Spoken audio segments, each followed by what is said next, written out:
Good evening. Welcome to Awake and Aware. I am Nick Angel. It is Sunday, January 17th, and tonight we are talking about the moon. Does it really affect us? Does it have a pull over us? Does it sway our decisions? Does it change the way we feel? And what's your moon sign anyway? That and much, much more.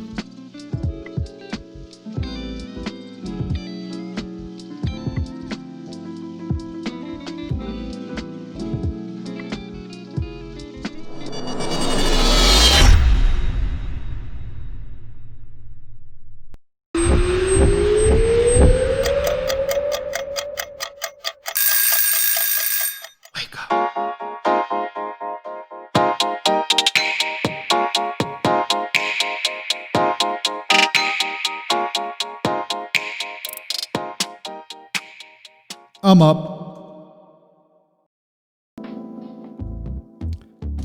Thanks for joining us. This is Nick Angel at Awake and Aware. Tonight we are talking about the moon. It's kind of not a whole lot going on with the moon today, so I thought it was a good time to talk about it rather than talk about it during a full moon or with all the energies affecting us. I think the moon affects us greatly, so hope you're tuning in for that and recognizing that the moon does greatly affect us. But in what ways? I mean, obviously we see it, so, it reflects the sun's light at night.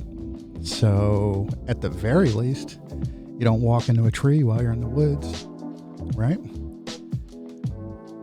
There's many reasons how the moon affects us. Even going back to days gone by, hundreds of years ago, a guy named Ben Franklin wrote a book, I believe it was called Poor Richard's Almanac.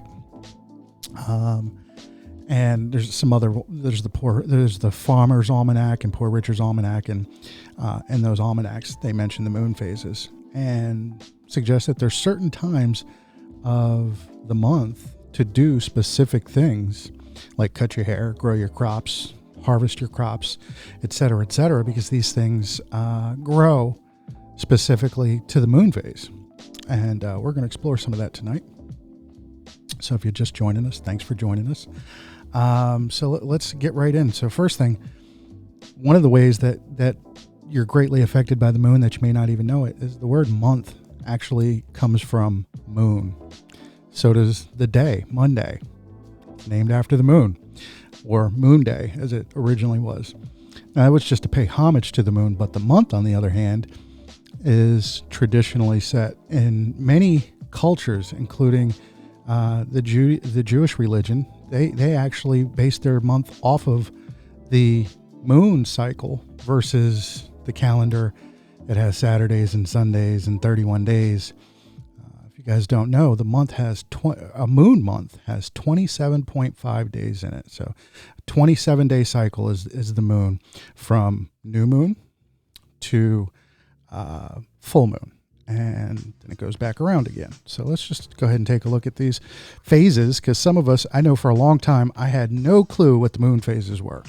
And that's pretty cool. Nice graphic. I worked minutes on that.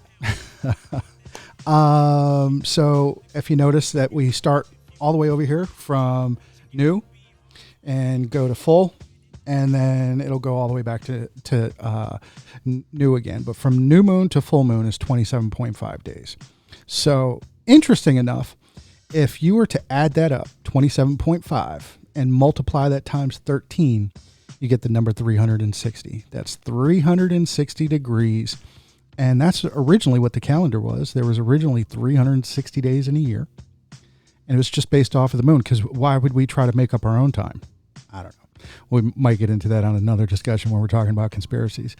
But in this topic, so there are actually 13 lunar months in a year. Usually that means there's 13 full moons, 13 new moons in a year, whereas there's only 12 months. Go figure. Why did that happen? Again, we'll talk about that in another show. But interestingly enough, when the moon is full, a lot of people think that the moon is closer to the Earth. And when it's new, a lot of people believe it's further away from the Earth, except that's not the case. It hasn't. The new and full actually really doesn't have anything to do with its closeness to the Earth. The epigee is when it's at its highest point or its furthest point away. I believe I said that right. The full and the new moon have to do with positioning, and its positioning, whether it's behind the Earth and or if it's off to the side where it can catch half the sunlight, or if it's in front of, and you get a new moon. If it's in front of the Earth, in between us and the sun, you get a new moon, and that's why you can't see it. It's dark. So you're seeing the shadow side, or what they call the dark side of the moon.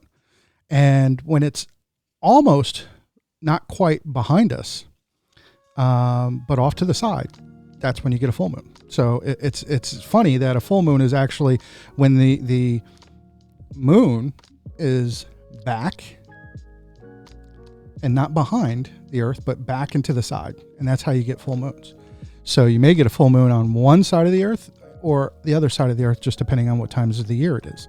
So these are just things that we don't normally think about when we look up at the sky and we see the moon, and also the pattern of the moon.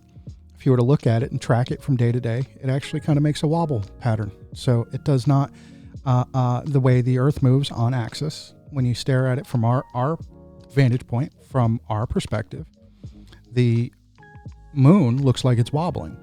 So it goes up and down and up and down and up and down. And that's why you see the moon at different points in the sky at different nights. Sometimes it's much higher, sometimes it's much lower, but that has to do with the Earth's axis and the way that it spins, not so much the moon. The moon just circles, doesn't wobble, doesn't really change its path. It just rotates around the Earth on a 360-degree pattern 13 times a year. It's pretty darn cool when you think about it. So what we call a year, we tend to call that a solar calendar. And that's where one of the reasons they use it's 360, but how come we use months? If that's the case, we would have to use lunans, we would have to use solans, or solars as a count for months if we were actually using the sun, and the 365 would still be kind of off. But we'll go into the constellations some other time, but we're really just talking about the moon today. And that our calendar, even though it's using months, is actually kind of not. It's using the Earth's rotation around the sun to track a full year. And otherwise we would have 13 months in a year rather than 12. And recently, actually, it really isn't recently that this came about. A lot of people in the astrology world knew about it in the past, where there's 13 zodiac signs. And so if you were to divide the sky up, the sky is divided in 13 sections, and there's a constellation. There's room for another one. I believe it's called Aurora. It's the snake. And some people believe that was also part of the zodiac and was just left out. It's an entirely different zodiac based off on a whole bunch of different things. But regardless, if we're actually counting months, there's 13 months in a year. So that's one way that actually affects us.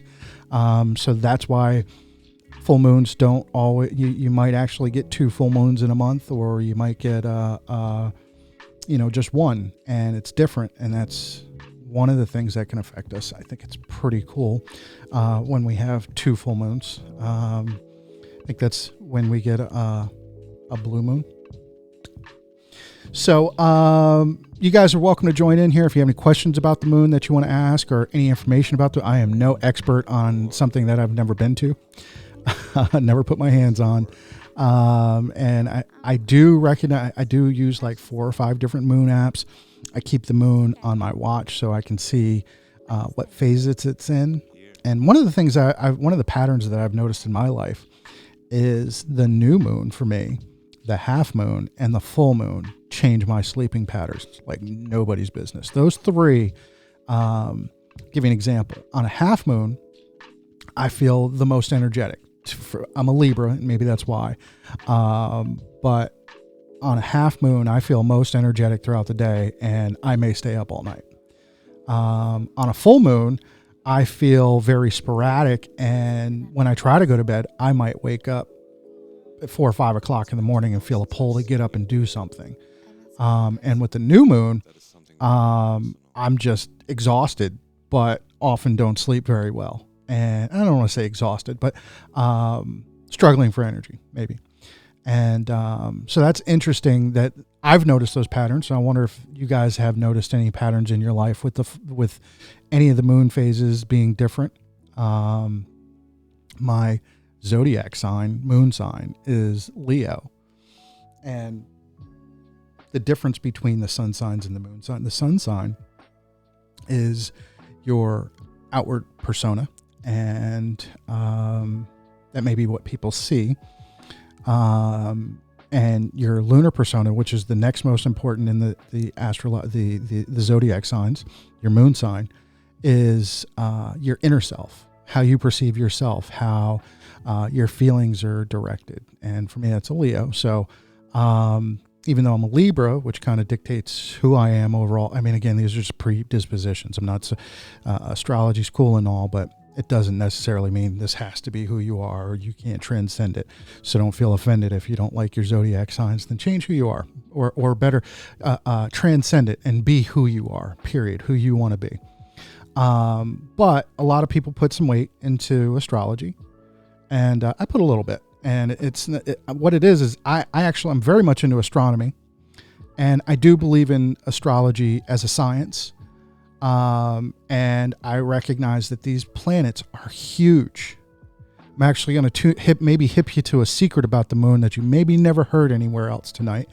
Got a little insight from a little birdie that told me some information about the moon a couple of years ago that kind of has blown my mind and many other scholars' minds for years. When I was in college, I used to drop this on my math professors, and they were just dumbfounded. They didn't know it. I'll get to that in just a minute or two.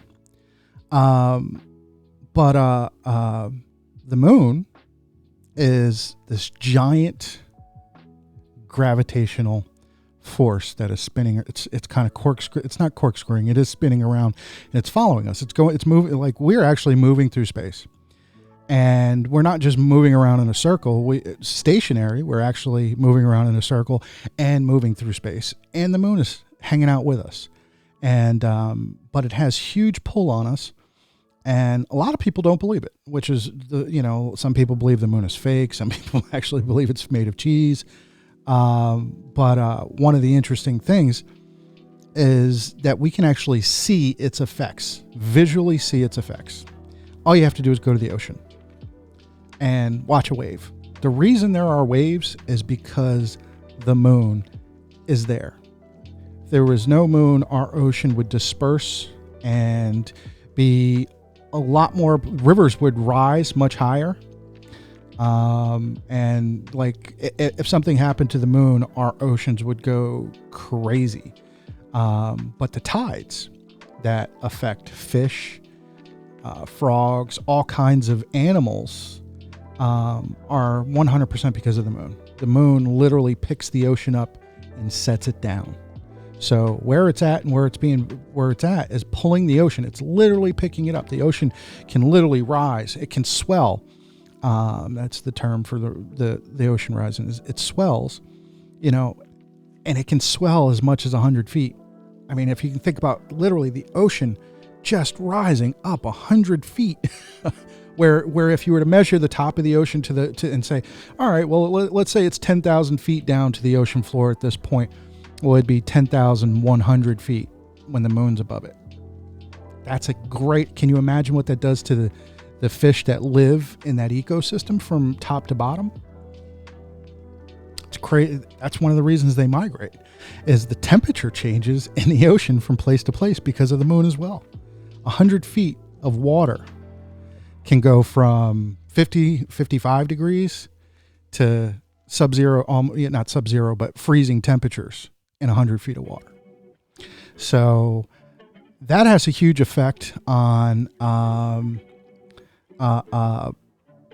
fishing, wildlife, animals. One of the things, like if you've ever seen turtles hatch, so I got to point it out. Turtles are the ones that live in the ocean and swim. Tortoises are the ones that are on land walking around. Still always have that backwards. I always thought the tortoises were out in the ocean. No, it's turtles that are out in the ocean. They're the ones that have flippers for hands. And so when but they're hatched in the beach, and they follow the moonlight to the ocean. And that's when they know to hatch. And, sometimes there's light from houses, people shining flashlights, all different kinds of things. And the turtles will turn around and follow that, because all they're doing is following moonlight. They know instinctually to follow the moonlight to the ocean. And that's what they do. And they've been doing that for millions of years. So, that affects one animal and it affects another animal and the habitat and so on and so on. But if you think about that, like the butterfly effect, there's something small over here affects something large over here. It's absolutely true.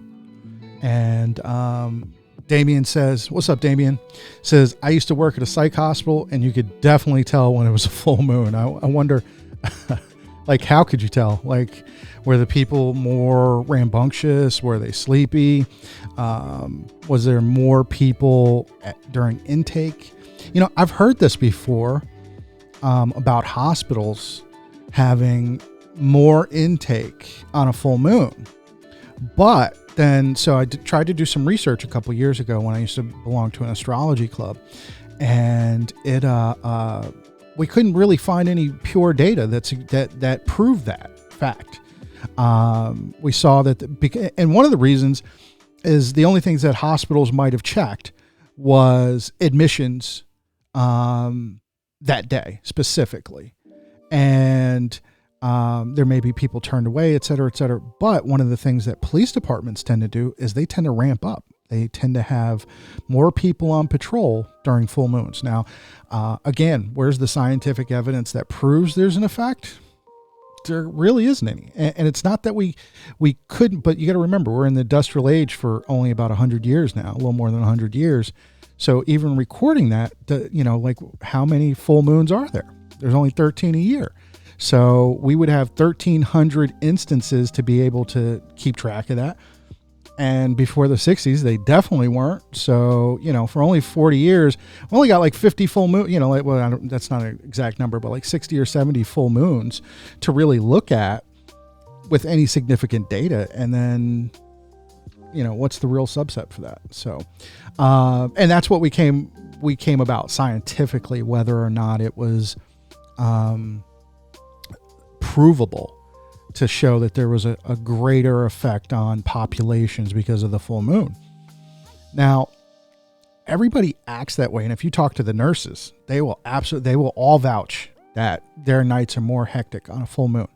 Still, no scientific evidence. It's just people have gone around and polled nurses across the country, maybe 100 nurses, and almost every single one of them said, yeah, absolutely, we see an effect.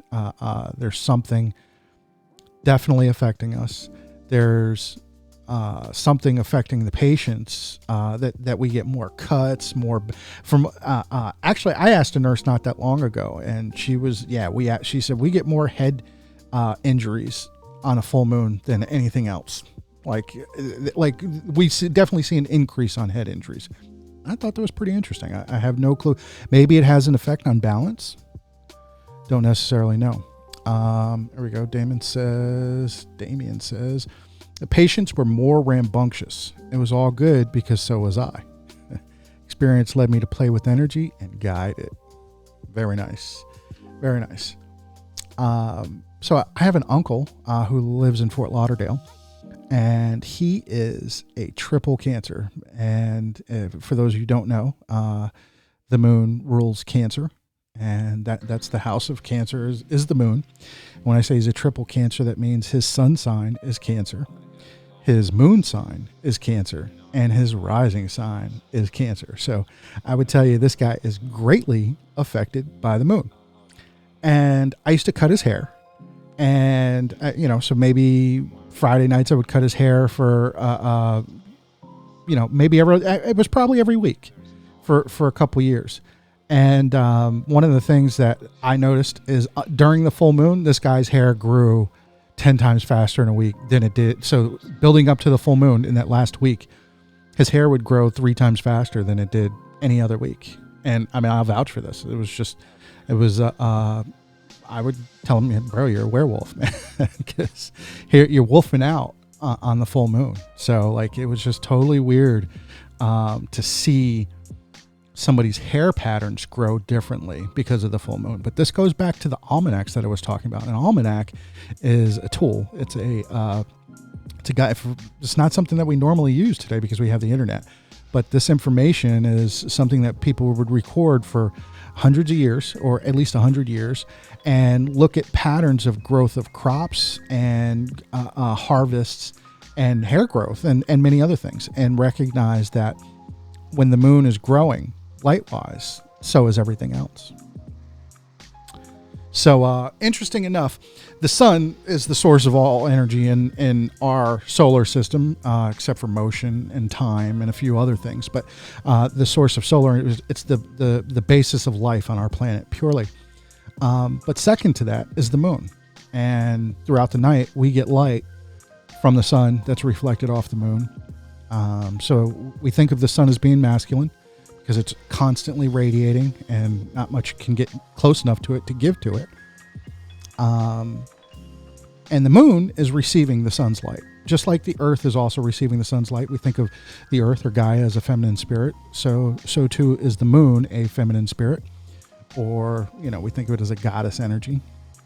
That was the goddess Isis, Saphrita, Minerva, Sophia, were all basically the same goddess from different cultures, but was all the goddess of the moon, which was also considered to be a position of wisdom. So interesting thought there from past times that we saw the moon as being very wise, but in addition to it being the feminine spirit. And I think that's pretty cool how we thought of wisdom as the feminine spirit in times gone past, because I would promise you, if I queried 100 people on the street today, they would all tell me that wisdom is a masculine energy. And that's just not the case, homeboys. Get that shit straight. Feminine energy is here to stay and take charge and lead, or better yet, not take charge, but lead the way. It's definitely here to lead the way. And I'm grateful for it as we move into the age of Aquarius. Interesting. Which is, of course, it's actually, so the funny thing is a lot of people think the age of Aquarius symbol is a water sign. It's not. It's an air sign. And it's a gentleman. It's actually a guy. It's not a woman pouring water. Now, there are some symbols. I've seen plenty of symbols, but originally it's about a constellation, and it has nothing to do with the image. The constellation is a man pouring water out of a vessel. So even though it is considered a feminine and so it's counterintuitive that it's air, and it's also a man pouring water, and it is considered a feminine sign. So go figure, some counterintuitivity there as we move into the age of Aquarius. Let me see when our next moon is. Why don't you guys, if you guys know your moon sign, drop it in the comments there. Let me know what your moon sign is.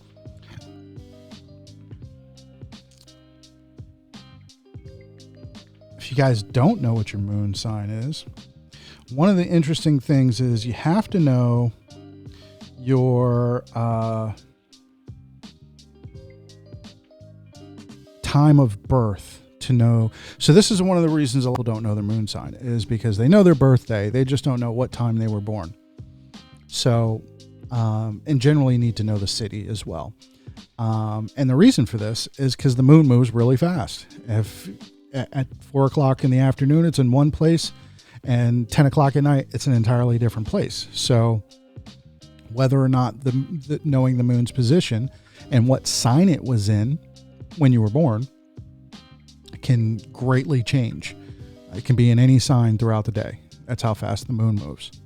So if you want to know your moon sign and don't, I can tell you, I'll put a link in here that you can, Holly Rose, that you can use to find out your moon sign. But Holly says her sun sign is a Sagittarius, sun sign Sag, moon in Scorpio. What about your rising sign? You know that, Holly?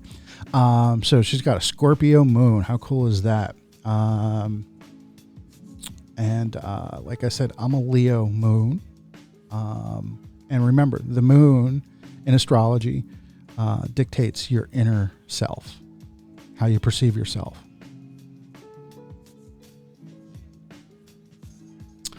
So, for those of you that are just joining us, we're talking about the moon tonight, like how the moon affects us. Does the moon actually affect us? I think we're at a state where, yeah, we pretty much believe the moon affects us. I mean, I 100% am in belief that I know the moon affects me. I have taken the time to stare at the moon. As a matter of fact, I've seen where the beach has moved probably 100 feet forward from where it normally would on a beach. I used to live on a beach, and then raise almost 15 feet in like a matter of a couple hours. And this was during a super moon. And it happened to be my birthday. It was a couple years ago. I want to say it was 2016. And it was a super moon, 2016, September 27th. And it's the biggest moon I've ever seen. Like, it was normally, you look up and the moon's way off there, but today this was one of those moons you see like on TV where it looked like this big giant ball right above the ocean. And it was bright as can be. And it had a weird tinge. So it was completely different, but the ocean was acting like I had never seen it act before. I might have to see if I can find I had some video of it. But it blew me away. I was even scared because I lived on an island at the time. And, and it was at the point of, if it had got, maybe 2 or 3 feet higher, we would have flooded. And so it was the first time I'd ever been scared living on an island to see the water come up that high.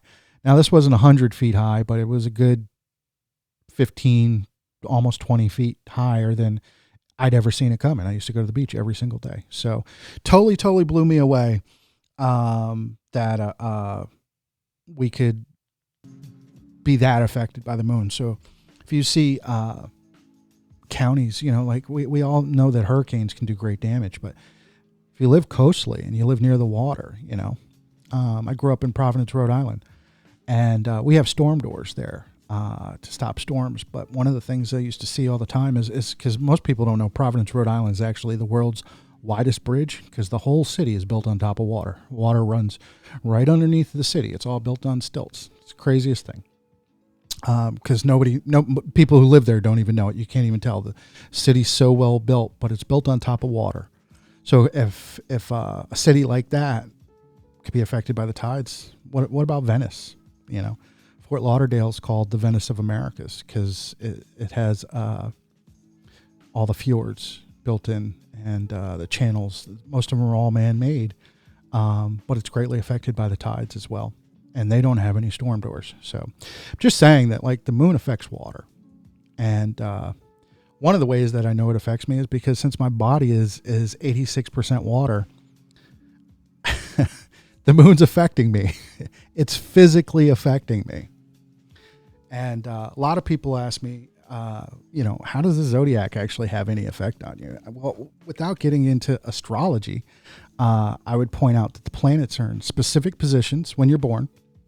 And if you could imagine a planet that is over here, well, I can never do this right, but if you could imagine a planet that is on this side of you being born and rotating around the Earth, but it has pull just on the water in your body.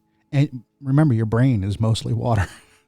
Your brain, the development of your brain is being affected while this planet corkscrews around the planet and is literally pulling on your brain as it's being developed. That has an effect, period. Plain and simple. So I think we've answered the question, does the moon affect you? Absolutely it does. But so now that we've established that, to what extent does the moon affect us, right? Let's ponder that for a second while I take a sip of water.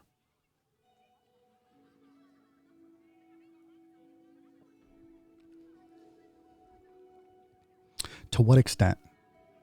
So, can you have a fight with your spouse and then blame it on the moon? Can you go gamble away all your money and blame it on the moon? So one of the things that I think when astrology first started, one of the things that people were very interested in was serial killers. hate to bring it up, but it is what it is. People wanted to know if the moon was affecting killers to kill more people. And of course, no scientific data to back it up. They looked, but it was random. It was all the data was just seemed as random as any other data in nature. It was evenly divided month to month, day to day, in different moon phases. So there was no clear and evident pattern. But the issue, yet again, was that this only started being recorded within the last 200 years. And again, there's only 13 full moons per month per month. But they also wanted to see, was it the new moon that was affecting, or what if it was waning or waxing or crescent? Like, they wanted to see if the moon was having an effect. There was no data to support it. So again, it's like when we start to look for scientific evidence that the moon is affecting us other than the tide, it kind of doesn't seem like it is. But then when we stop looking at scientific evidence over long periods of times, we definitely see effects, and it feels 100% like it's the moon. It's the craziest thing. So science kind of says, nah, not really. Metaphysically, we're all like, absolutely it does. And, I've seen enough of it to experience enough of it to know that it scientifically affects us because of the water in our bodies. Spiritually affects us because it is shining light, just like the sun shines light on the earth, so does the moon. So this next part I want to talk about manifesting, and what a lot of people do is they talk about full moon rituals. So if you've never heard of a full moon ritual or wondering what a full moon ritual is, it's not a witchcraft thing. So a lot of people are like, oh, I can't do anything with that because that's witchcraft. First off, the word ritual just means something that you do in great supplication over and over again. So going to school every day is a ritual. I mean, it can be, right? Waking up in the morning and saying your prayers, going to church every Sunday or Saturday, temple on Saturday, whatever your preference is, that can be considered a ritual. Having a funeral could be having a ritual. So don't hear words and think, oh my gosh, always, or if you do feel a certain way about a certain type of word, look it up, do some research. Don't just be stuck in old superstitions from our parents or just not knowing, try to find the stuff out for yourself. I mean, again, if you're joining me, the show's called Awake and Aware. It's about consciousness, right? So we want to be conscious of our surroundings. That's what Awake and Aware means. So do your research. So the moon affecting us and using rituals in effect, what effect does it have to a manifesting? And that's what a lot of people do in a full moon ritual or a new moon ritual. And so interesting, in my years of doing full moon rituals and new moon rituals with different intentions, I have found different sets of people who believe to do it the exact opposite, meaning that they try to manifest from the full moon to the new moon and vice versa, where people start on the new moon going to the full moon. So if you guys have any insight into which way you got, is like, is this the Great Butter Battle book? Like, do you like butter on the top of your toast or the butter on the bottom of your toast?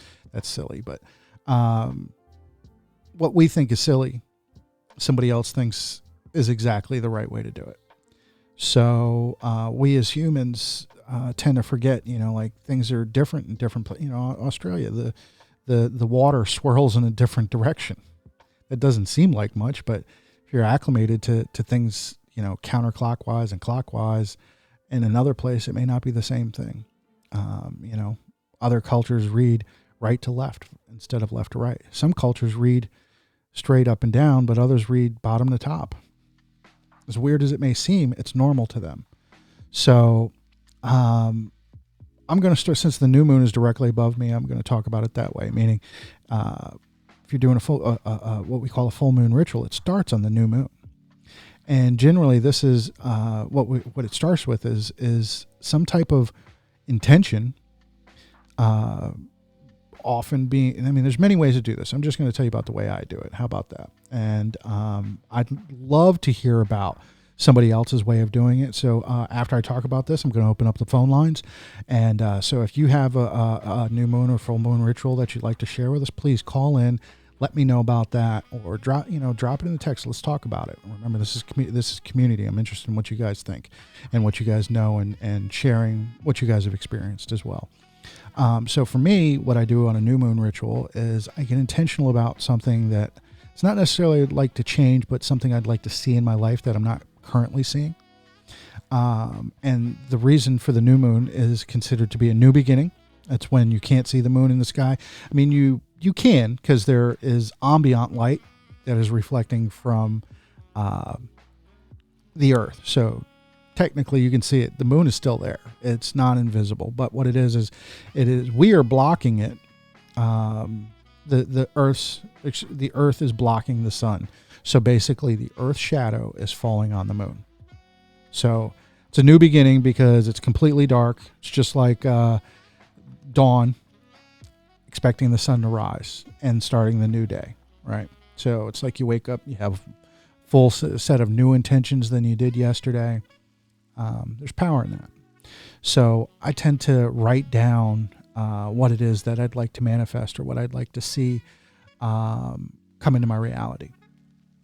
And so what people do, or what I do, is then I tend to say some type of mantra that matches that. I tend to write it down, and then I will keep that paper that I wrote on a journal page, et cetera, through the month. And I may continue to write on it as well. And so the idea is it is growing as the light grows on the moon. Your intention and your idea will grow stronger. There's some really tiny words here where it says underneath, it says beginning. And then it says growth, and that's in the waxing crescent. So great time to talk about it. Waxing means that the light is growing, right? And waning means that the light is dimming. So if you're going from a full moon to a new moon, then it is waning.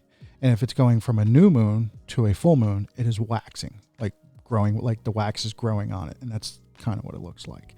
So then after, in the first quarter, we have, so first quarter moons just mean that they're waxing. And that's the time to take action on what it is that you're trying to manifest. And then we have the waxing gibbous, which means that it is more than half. So first quarter means that it's less than half, but more than a new moon. Waxing means that, gibbous means that it is more than a half moon, but less than a full moon. So, and that's where it's an assessment. So after taking action, then we would, I don't know why I made that font so small. But that's when we want to assess what it is that we're doing, right? This is a great time for taking assessment. And then in the full moon is when we come to culmination, or that's the full fruit. Now, that doesn't mean you're going to see your manifestation not before the full moon or after the full moon, but that's just how in this intention project, this is just how energy would be growing. And these are good phases to work on realigning yourself with what it is that you're trying to manifest. And then come on the full moon, we tend to burn that page and let it go. And at that point, that we have now spent 27.5 days focused on that thing, and then we let it go. And that's when you would expect some type of manifestation to come back.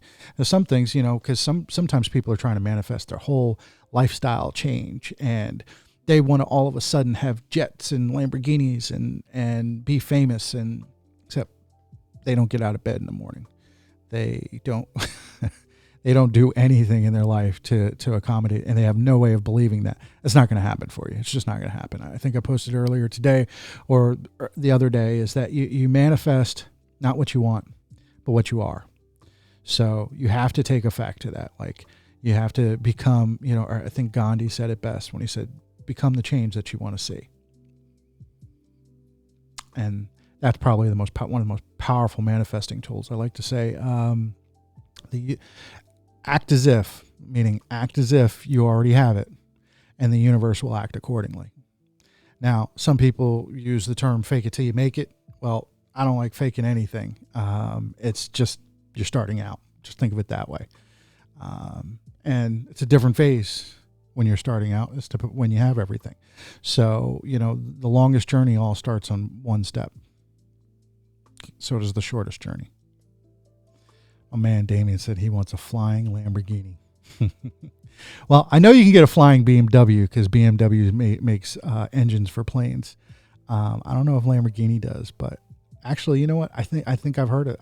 There's probably a plane that has a Lamborghini engine in it. Does that count, Damien? I mean, you remember that the reason they have stand-up doors are because I used to have a truck with Lamborghini doors. Man, I used to be so bougie. Never forget that truck. It had chameleon paint and Lamborghini doors, Tahoe, way back in the day. And those doors they never worked right. They were expensive too.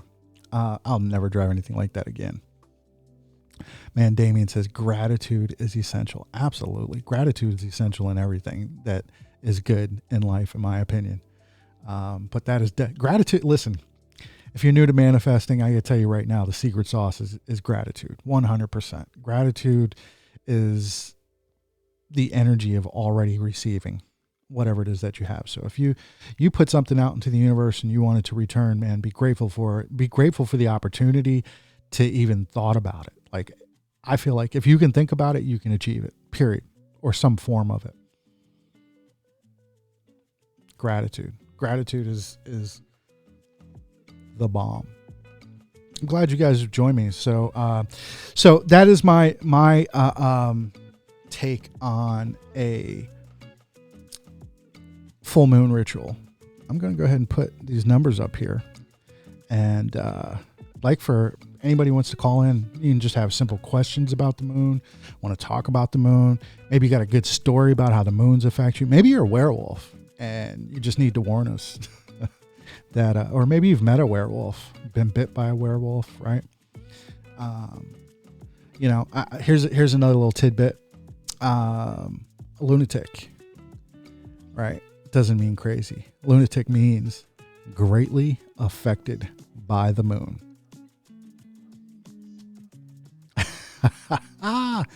Kat says, howl at it. Absolutely. Right. You know what? I don't think I have a good howl, but I have done all kinds of weird things under the moon for sure. I have done naked yoga on the beach under the full moon. I have done full moon rituals at a bonfire. Kat made the great one of my absolute favorite jokes is the difference between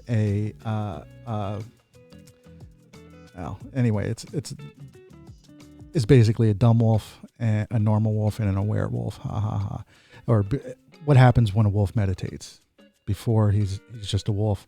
After meditation, he's a werewolf. Ha ha ha. Yeah, finally it took me a second to remember that. One of my favorite jokes. I like that one. There used to be this place that I used to hang out in Fort Lauderdale called Laser Wolf. It's a bar now, but it was kind of like a hangout place originally. But you guys know I don't drink, but I used to go in there and have a root beer occasionally. And they used to have one of their logos inside of there was a wolf sitting in lotus pose with his hand up. I used to think that was cool, man. It was a werewolf.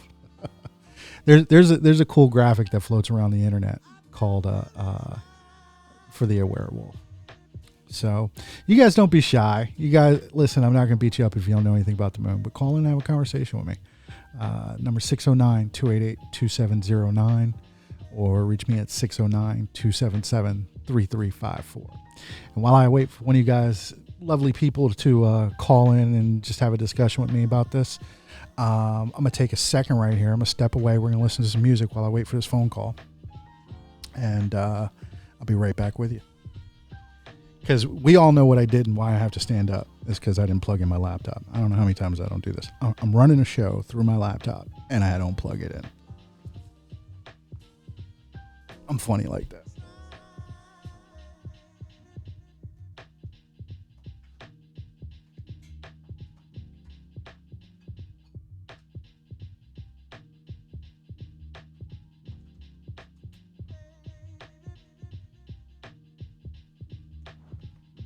All right. Well, that's some dead air for the podcast, which is interesting though, because the cool thing is I never let my battery go all the way dead, but I just want to make sure it's plugged in.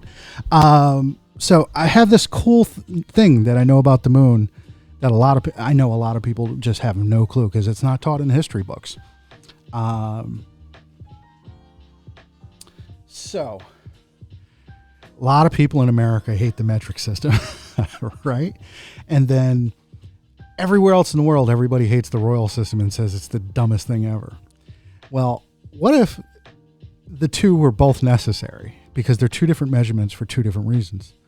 So please, if you know this, call in as I'm breaking it down, because I have never met another soul that knows what I'm about to drop. And you can check this out for yourself. It's public knowledge. It's just an interesting thing. So if you do some, if you scratch the surface, the royal system is based off of the thumb size, the top of a thumb, or this part of a thumb, of the king of England. And that's why they call it the royal size. Except that's kind of bullshit. It's not that. So most scholars will tell you that's what the royal size is, and that a centimeter is based off of a buckwheat, the size of a buckwheat, which is not the same. So that's what most people would tell you. That's if you just barely scratch the surface. But if you start digging, there's a formula for what the royal system is and the metric system is. And one's based off the sun and the other one is based off of the moon. Exactly. Those two measurements. If you were to take the royal system and break it down to its smallest unit and measure from the center of the earth to the center of the sun, it is a 1,000,000,000,000 number, meaning that it was meant to exactly measure. That's what that unit of measurement is, from the center of the earth to the center of the sun. It's a unit of measurement. That's the royal system. That's an inch. So when you measure that out, there is a specific royal system number that goes from 1,000,000. I don't remember what the specific measurement is, but there is a measurement that is one measurement that breaks down and is equal to the royal system. Now, if you can guess what the metric system is based off of, there is a 1,000,000, meaning the number fits perfectly from the measurement from the center of the earth to the center of the moon. And that's what that measurement is based off of. So the two separate measurements, the metric system and the royal system, are based off of the distance from the center of the earth to the distance of the center of the sun. And guess what? This has been around for hundreds and hundreds and hundreds of years. I don't know exactly who came up with it, but these were done by astronomers who, in the past, when we talk about figuring out how to get to the other side of the earth, or whether or not the earth was round in 1600, listen, in 300 BC, we knew the circumference of the earth. We knew the distance to the sun. This is not knowledge that just showed up out of the blue. This is knowledge that's been around for centuries, for eons, for millennia. And we are just so dumb to believe that there are people who just didn't know that the earth was round. Like, you can just figure it out. Like, it's the same reason that, anybody who's a flat earther's never taken a trigonometry class. I mean, it's just like, you can figure it out for yourself. You can literally do the math yourself, figure out the circumference of the earth by two things. And one is you need the moon. Absolute, or a stationary star, or a star that it would take you longer with a star, but with the moon you could figure out the circumference of the earth. It's just funny, and that's just science. That is 100% science. You can use trigonometry to figure out the circumference of the earth, since you have the moon. Without the moon, it would be very difficult. You would have to actually measure the whole earth. But with the moon, you can actually figure out the circumference of the earth. It's bonkers. So, again, our metric system and our royal system. So now that's not really a secret. So it's funny. I had to prove that in my trigonometry class many years ago. And the professor was blown away. Like, he thought it was the coolest thing. He was like, man, all this time, I always thought it was based off of the king's thumb and a buckwheat. Listen, those things are a buckwheat is very close to us, but it's not. Not every buckwheat's exactly the same size. So makes no sense. And guess what? The guy's thumb wasn't even an inch. So just doesn't make a whole lot of sense to base our whole scientific system off of something that was not science to begin with. But to find out the scientific system is based off of science, and that's the measurement of the moon, the earth, and the sun. Now that makes sense. Much more down with science that's based in nature rather than fiction. I don't know. What do y'all think about that? Am I just blowing smoke? Is that something I made up?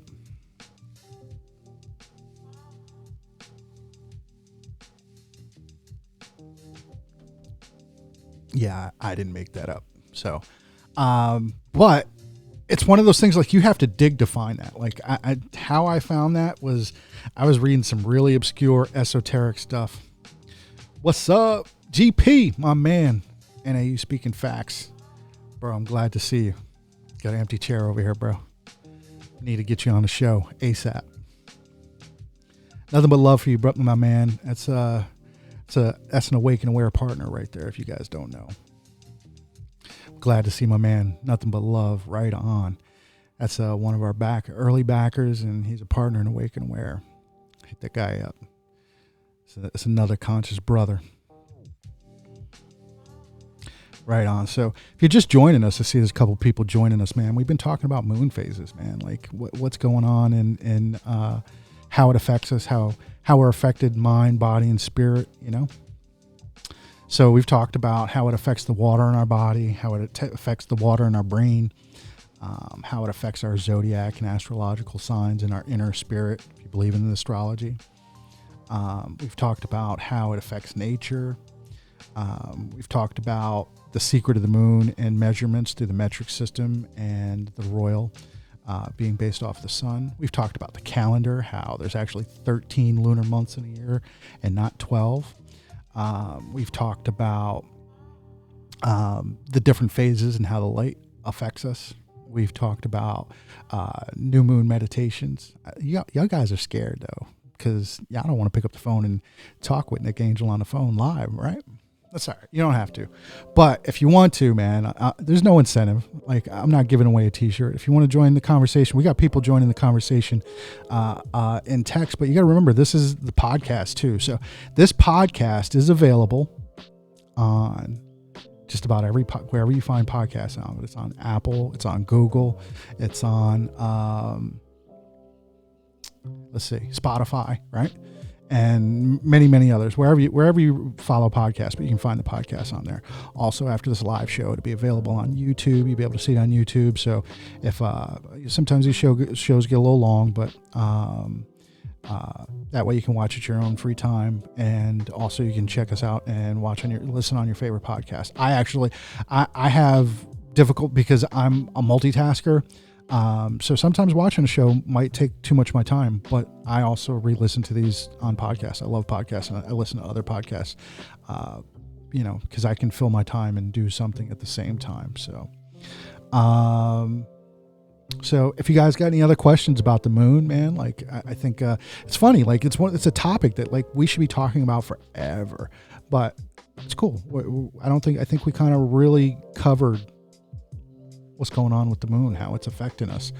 I know that there are other religions and cultures that I'm not so versed with that use the moon like as the basis of their religion, like the Egyptian culture. The Egyptian religion fully worshiped the moon, just like the sun, like it's a god. Again, the Jewish calendar is based off of the moon. I know that the Masonic calendar is based off of the moon.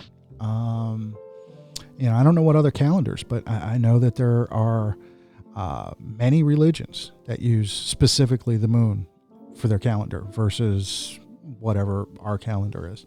So it's interesting, like that's your whole timing of life based off of the moon. Like we've had discussions about time on earlier shows, and one of the things that we pointed out was that the sun being directly above, or the 1-0, is the first time, is the first instance of time, or 12. Just on our clock, it is too. It starts at 12:01, right? Or it starts at 12 o'clock and then goes 12:01. But think about that. So we're using the sun as time, but oddly enough, other cultures are using the moon as the keeper of time, not the sun.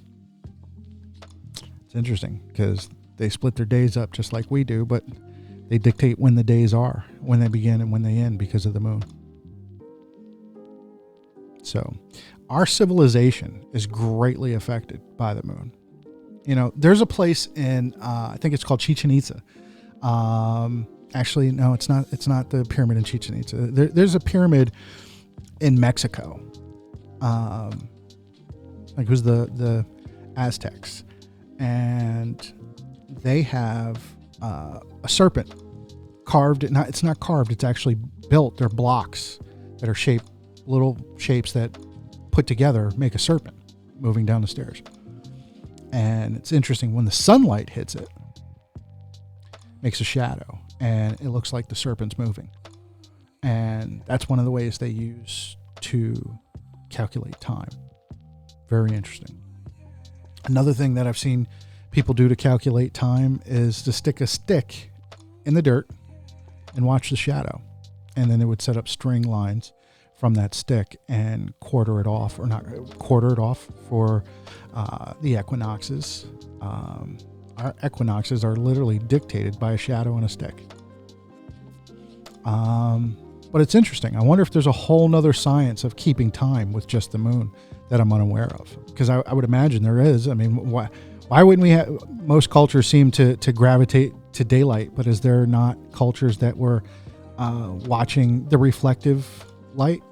Maybe they're just not around anymore because maybe it wasn't the right way to go. But I wonder what they found out, because there's got to be a lot of interesting knowledge in different patterns, which is interesting too. Like if you look at sacred geometry, the majority of that sacred geometry is based off of the moon. The Vesica Pisces, it's 2 circles. It's the sun and the earth, or the sun and the moon. Remember, the moon moves around 360 degrees. It's a complete circle. Whereas the sun is kind of a semicircle when it moves. So it's pretty interesting to think that the 2 great celestial bodies, the sun and the moon, both give off light. It's an interesting thing. All right, well, I guess we're not going to get a caller tonight. That's okay. So I'm going to stop the show at an hour since nobody wanted to call in. I did have a prize. No, I'm kidding. I ain't got no prizes for y'all tonight. It's all right.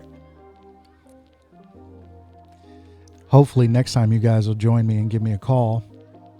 And there's people on the show watching it live, but maybe they got something going on in the background and they just don't feel okay, or maybe they don't feel comfortable talking about the moon. So I don't know. What do you think? Anybody got any ideas for next week's topic? Anything they'd like to talk about next week? Whether it be metaphysical, whether it be spiritual, whether it be about the body, or maybe it's just a new diet, new fad, anything like that.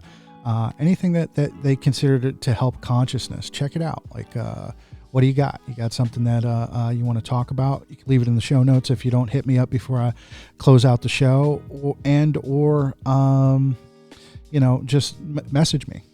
If you got something that you want to talk about on the show.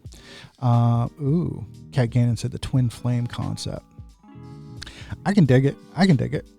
That could definitely be something to talk about. I have in past shows talked about the twin flame and a soulmate. And the analogy, I don't know if you have heard it before, but I'll drop it again, is one of the analogies that I have about the twin flame and the soulmate. I just like the analogy, so we would talk more about it in depth. But imagine a cigarette or 2 cigarettes in a box by themselves. That's a twin flame. They're just like each other. They're going through the same thing. They're both in a box. They're both wondering if, man, I wonder when somebody pulls us, are they really setting us on fire? Is that really what's happening? But they can dig each other's experience 100%. They know everything. That it's like, yeah, I went through the same thing. I remember when I used to be a tobacco leaf too, right? That's a twin flame. Soulmate is the cigarette lighter and the cigarette. So the lighter is fulfilled its lifelong purpose to light the cigarette. The cigarette's lifelong purpose is to be chosen and be lit. So without the lighter, it's not going to happen. And the lighter without the cigarette, it's not going to happen. So those are what a soulmate is. They help fulfill each other's purpose. Twin flames are along for the ride. Like they so which would you rather have? Now that's just one way of looking at it. We'll get into depth. There's other ways of looking at what a twin flame or what a soulmate is. I just like that analogy. I think it's really good because it really puts it into perspective what a difference between the two can be. And again, remember that twin flames and soulmates don't actually have to be your romantic partner. They could be friends, business partners, family members, all different kinds of things. You could also just be there for a child when a child needed somebody to be there for them.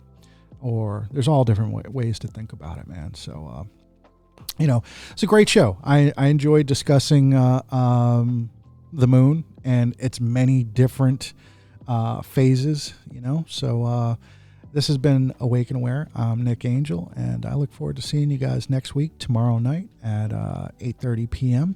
And we'll talk about the twin flame and soulmate patterns. Thanks for joining me.